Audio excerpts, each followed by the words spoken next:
नमस्कार, मैं अमन मिश्रा स्वागत करता हूं आपका अपने चैनल पे। आज वित्त मंत्री निर्मला सीतारमण जी के द्वारा बजट पेश कर दिया गया।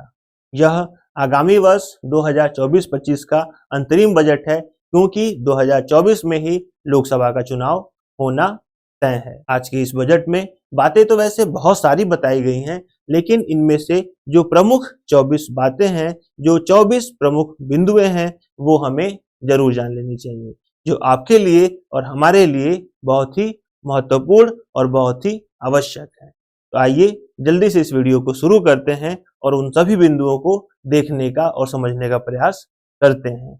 इस बजट में बताया गया है कि टैक्स में किसी भी प्रकार का कोई बदलाव नहीं किया जाएगा। पहले की तरह 2.5 लाख रुपए तक की इनकम ही टैक्स फ्री रहेगी। इसके साथ इनकम टैक्स एक्ट के सेक्शन 87(a) के तहत जो भी लाभ आपको मिलता है, वो सारे लाभ जैसे के तैसे आपको मिलने वाले हैं। यानी कि जो पुराना टैक्स स्लैब है, उसमें किसी भी प्रकार का कोई बदलाव इस वर्ष देखने को नहीं मिला। इस बजट में बताया गया है कि जो भी पेंडिंग डायरेक्ट टैक्स के मामले हैं, उसमें टैक्स से सबको माफी दे दी जाएगी, जिससे लगभग 1 करोड़ करदाताओं को छूट मिल जाएगा। वर्ष 1962 से लेके वर्ष 2009-10 के बीच अगर कोई ऐसा टैक्स पेयर जिसका टोटल टैक्स 25,000 या उससे कम है, तो उनके संपूर्ण टैक्स को माफ कर दिया जाएगा। ठीक ऐसे ही 2010-11 से लेके 2014-15 के बीच अगर ऐसा कोई टैक्स पेयर है जिसका टोटल टैक्स 10,000 या उससे कम है, तो उसे भी माफ करने पे विचार किया जाएगा, जैसा कि इस बजट में बताया गया है। इस बजट में बताया गया कि रूफटॉप सोलर से 300 यूनिट तक की बिजली फ्री मिलेगी, जिससे 1 करोड़ परिवारों को फायदा मिलेगा। सरकार साल 2014 से नेशनल रूफटॉप स्कीम चला रही है। हालांकि इसका दायरा बहुत बड़ा नहीं है, फिर भी ये एक राहत भरी खबर है। आज के इस बजट में 40,000 बोगियों को वंदे भारत स्टैंडर्ड में बदला जाएगा, ऐसा बताया गया। और साथ में यह भी घोषणा की गई कि 3 नए कॉरिडोर भी बनाए जाएंगे, जिसमें एनर्जी और cement corridor, port connectivity corridor और हाई ट्रैफिक डेंसिटी कॉरिडोर शामिल है। इस बजट में बताया गया कि उड़ान स्कीम के तहत नए एयरपोर्ट बनेंगे और मौजूदा एयरपोर्ट का भी विस्तार होगा। वर्ष 2016 से उड़ान परियोजना चलाई जा रही है, जिससे अपने देश में जितने भी प्रदेश हैं या जो भी प्रमुख शहर हैं, उनको उड़ान के माध्यम से हवाई यात्रा कराया जाना आसान हो, दोनों शहरों के बीच की कनेक्टिविटी आसान हो। 2016 से हमें बहुत सारे नए एयरपोर्ट देखने को मिले हैं, और इस बजट में भी बताया गया है कि आने वाले समय में भी हमें और भी बहुत सारे एयरपोर्ट देखने को जल्दी मिलेंगे।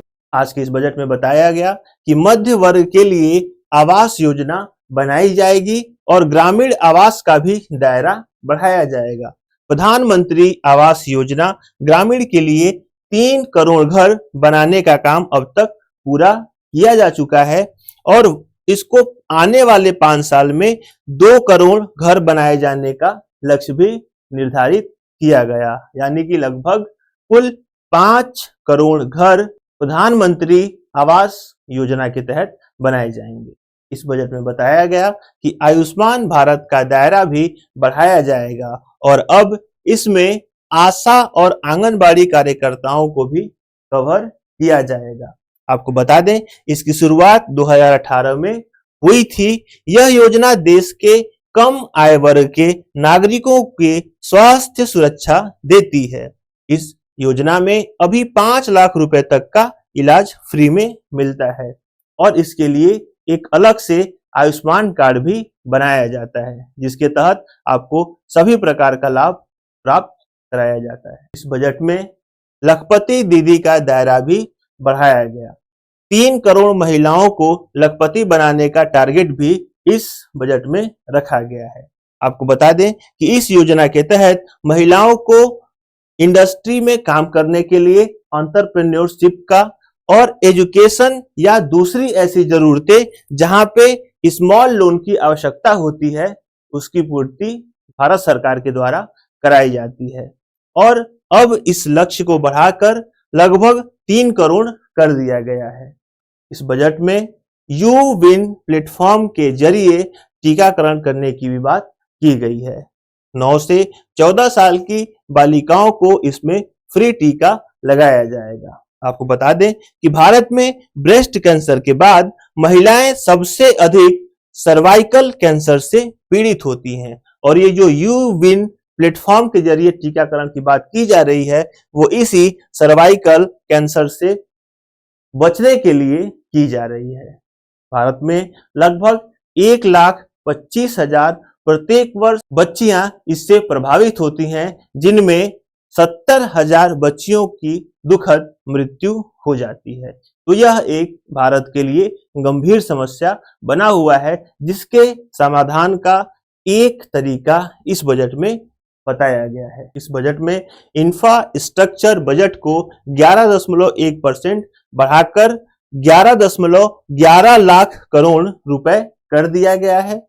पिछले साल ये बजट 10 लाख करोड़ रुपए का था। अब जब इसकी बजट को बढ़ा दिया गया है तो इससे एयरपोर्ट, फ्लाईओवर, एक्सप्रेसवे और अस्पताल जैसे बड़े मेगा प्रोजेक्ट्स को बनाने के लिए जो भी रुपए हैं वो भारत सरकार अब इस पे खर्च करेगी।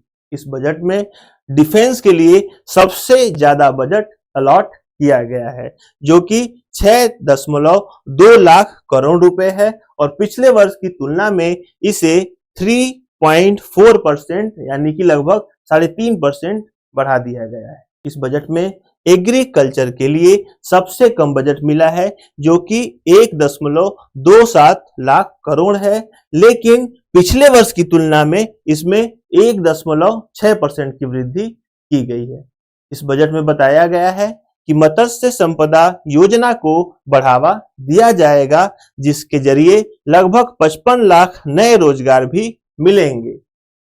प्रधानमंत्री मत्स्य संपदा योजना को बढ़ावा दिया जाएगा। जल कृषि उत्पादकता को 3 टन से बढ़ाकर 5 टन किया जाएगा, जिससे कि रोजगार का भी सृजन हो जाएगा और वो लगभग 55 लाख का रहेगा।